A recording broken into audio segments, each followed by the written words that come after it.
রাসূল সাল্লাল্লাহু আলাইহি ওয়াসাল্লাম বলেছেন, তুমি মানুষকে ক্ষতি করা থেকে দূরে থাকবা। প্রিয় দর্শক, আসসালামু আলাইকুম। আশা করি আপনারা ভালো আছেন।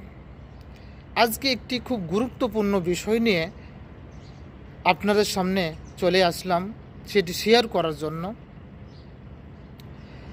বর্তমানে মানুষের ক্ষতি করার জন্য উঠে পড়ে লেগেছে, মানুষকে অন্যায়ভাবে হত্যা করতেছে, মেরে ফেলতেছে এবং অত্যাচার করতেছে, মানুষের ক্ষতি করতেছে।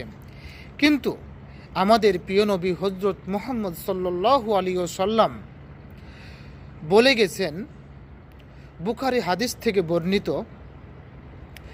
তুমি মানুষকে ক্ষতি করা থেকে দূরে থাকবা।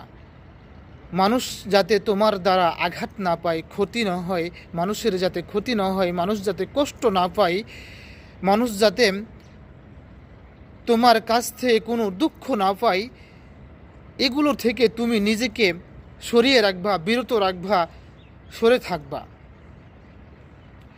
এটাই তোমার জন্য ভালো।